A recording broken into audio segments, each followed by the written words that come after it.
Hi everybody, thank you for joining me in today's video, which is all about mindfulness. Now, mindfulness has been talked about a lot, and I have to say that it was probably the first well-being technique that really started helping me. It was the first thing that I started, and it really made a difference. And I don't think I've talked about it for some time, so I thought now was probably a good time to talk about it again. I know some of you haven't been with me for that long. Some of you who have been will have heard me talk about it before, but I think it bears repetition because it is such a good, helpful technique. So what mindfulness is, by definition, is non-judgmental present awareness. And it is exactly what it says. It's awareness of the present, because so often we are either thinking about the past or worrying about the future, and we're not taking part in the present. Or if we are doing something in the present, our mind is somewhere completely different. And that's really common if we're feeling stressed or anxious as well, and which was the state that I was in when I first came across mindfulness. And it did really help in getting me to start taking moments to be in the present, which got me out of that worrying about the past or worrying about the future, ruminating about the past.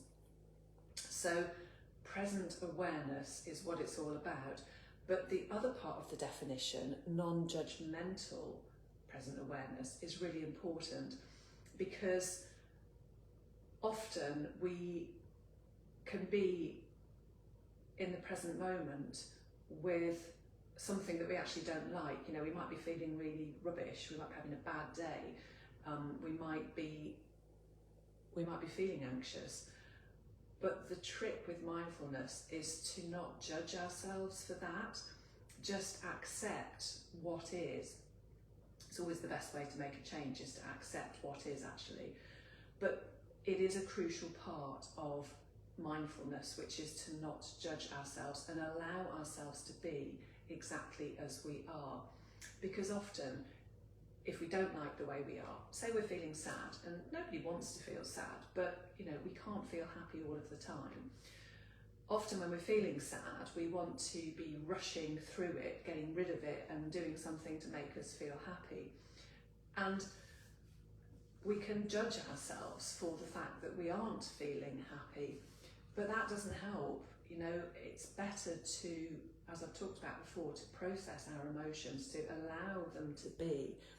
And so don't be, so the non-judgmental part of mindfulness is to not judge the way we are, is to just accept how it is in that moment, because it is about awareness of the present. Focus on the present, and then just accept that it will pass, that lovely phrase, this too will pass. However we're feeling, if it's a bad feeling, acknowledge that it's there, but it will pass, just allow it to be. So, as I said, it's non-judgmental present awareness. Now, it can take practice, because we spend a lot of our time in our heads thinking about the past, thinking about the future. So just allowing ourselves to be in the present can take some work.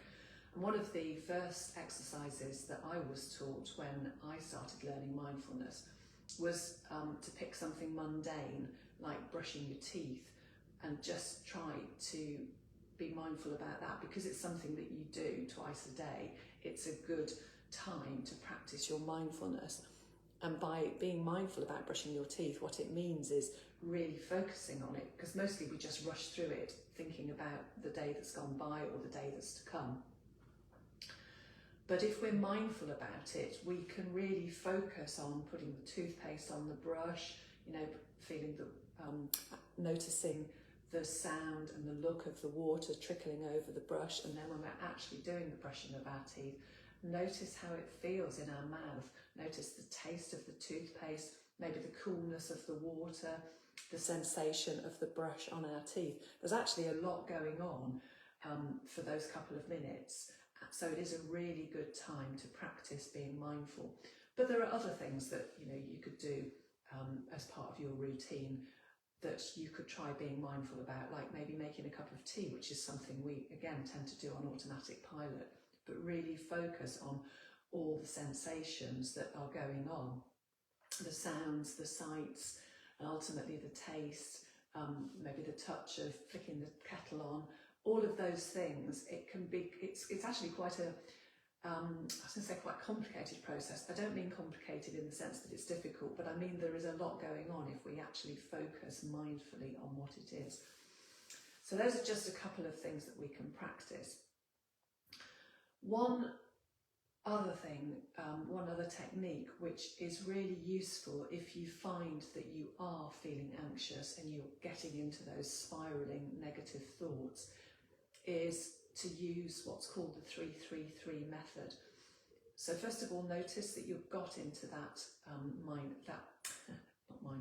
that anxious, worrying state, the negative spiral, and then stop and look around you and notice and name 3 different things that you can see. So if I were to do it now, I can see a plant, a kettle, and a phone.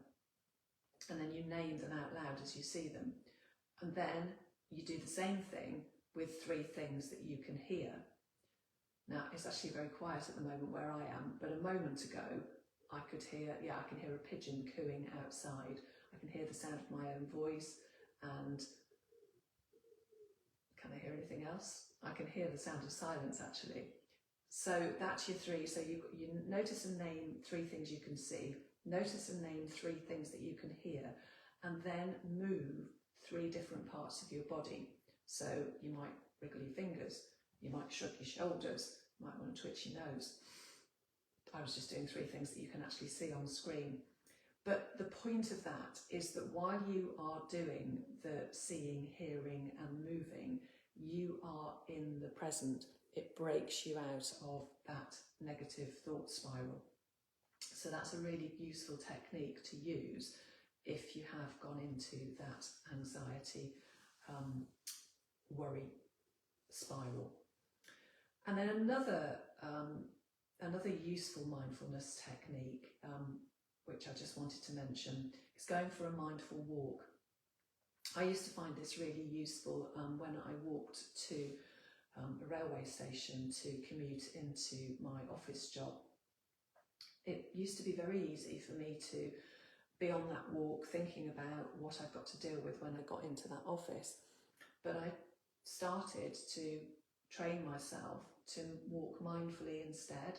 So as well as looking around me and seeing all the things that I saw on my walk, I would be passing houses, I would be passing lovely trees, there'd be cars coming past me on the road, but I would also focus on the sensation of walking, so that really noticing how my feet hit the ground, you know, whether it was sort of from the toe through the ball of my foot to the heel before I then lifted my foot up. And I'd noticed that my arms were swinging as I was walking. Again, like the brushing the teeth example and the boiling the kettle one, there's actually a lot going on if you do stop and notice it, which is what mindfulness is all about. So it is really good, it does work, it takes practice, and it can be difficult at first to get out of the judgmental side of ourselves when we notice that we're not feeling great. But just be kind to yourself. You know, self-compassion is another part of mindfulness, and I learned a whole course about that, which really helped me back in the day. But mindfulness itself is a great technique to help reduce anxiety, reduce worrying. So if you notice that you're in the negative thought spiral of anxiety and worry, I do recommend trying mindfulness techniques to help you to break out of that negative worry spiral. So that's all I wanted to say about mindfulness today. Thank you as always for watching.